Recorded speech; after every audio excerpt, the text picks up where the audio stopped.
अथ दशमोऽध्यायः। अथ ध्यानम्। उत्पत्तहेमरुचिरां रविचन्द्रवह्निन् नेत्रां धनुश्चरयुताङ्कुशपाशशूलं रम्यैर्भुजैश्च दधतीं शिवशक्तिरूपां कामेश्वरीं हृदि भजामि धृतेन्दुलेखाम्। ॐ ऋषिरुवाच निशुम्भं निहतं दृष्ट्वा भ्रातरं प्राणसंहितं हन्यमानं बलं चैव शुम्भः क्रुद्धो ब्रवीद्वचः बलावलेपा दुष्टे त्वं मा दुर्गे गर्भमावह अन्यासां बलमाश्रित्य युध्यसे यतिमानिनी। देव्योवाच एकैवाहं जगत्यत्र द्वितीया काममापरा पश्यैता दुष्टमय्येव विशन्त्यो मद्विभूतयः। ततः समस्तस्ता देव्यो ब्रह्माणि प्रमुखालयम् तस्या देव्यास्तनो जग्मुरैकैवासि तदाम्बिका।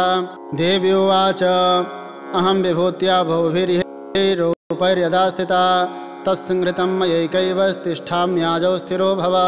ऋषिरुवाच ततः प्रववृते युद्धं देव्याः शुम्भस्य चोभयोः पश्यतां सर्वदेवानामसुराणां च दारुणं सर्वर्षैः सितैः त्रैश्चैव दारुणैः तयोर्युद्धमभूद्भूयः सर्वलोकभयङ्करं दिव्यास्त्राणि शतशो मुञ्चे यान्यथाम्बिका बभञ्जितानि दैत्येन्द्रस्तत्प्रतिघातकर्तृभिः मुक्तानि तेन चास्त्राणि दिव्यानि परमेश्वरी बभञ्जलीलयेवोग्रहुङ्कारोच्चारणादिभिः ततः सरस्वतीर्देवी माक्षादयत सोऽसुरः सापि तत्कुपिता देवी धनुष्क्षेदचेषुभिः छिन्ने धनुषि दैत्रेन्द्रस्तथा शक्तिमथा ददे चिक्षेद देवी चक्रेण ताम्यप्यस्य करे स्थिताम्।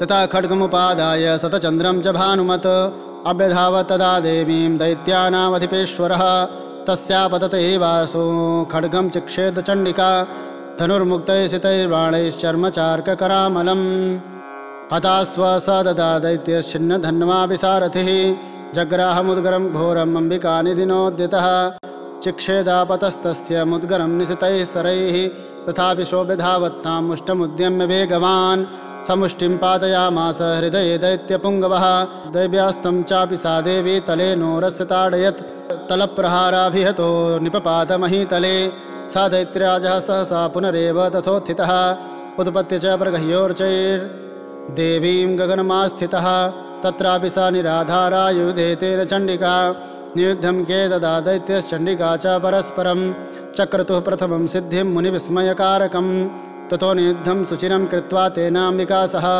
उत्पात्य भ्रामयामास चिक्षेप धरणीतले सक्षिप्तो धरणीं प्राप्य मुष्टमुद्यम्य वेगितः अभ्यधावत् दुष्टात्मा चण्डिका निधने क्षया तमायान्तं ततो देवी सर्वदैत्यजनैश्वरं जगत्यं पातयामास भित्त्वा शूलेन वक्षसि सा गता सुपतातोर्व्यां देवी शूलाग्रवीक्षतः चालयन् सकलां पृथिवीं सब्धदीपां सपर्वतां ततः प्रसन्नमखिलं हते तस्मिन् दुरात्मनि जगत्स्वास्थ्यमतीवाप निर्मलं च भवन्नभः उत्पातमेघाः सोल्गाये प्रकांस्तस्ते समं ययुः सरितो मार्गवहिन्यस्तथा संस्तत्र पातते ततो देवगणाः सर्वे हर्षनिर्भरमानसाः बभूवुर्निहते तस्मिन् गन्धर्वा ललितं यगुः अबादयंस्तथैवान्ये नृतुश्चाप्सरो गणाः बभूः पुण्यास्तथा वाताः सुप्रभो भूदिवाकरः जाज्वलिश्चाग्नयः शान्तादिग्जनिताः स्वनाः।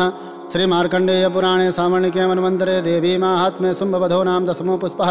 श्रीजगदम्बार्पणमस्तु।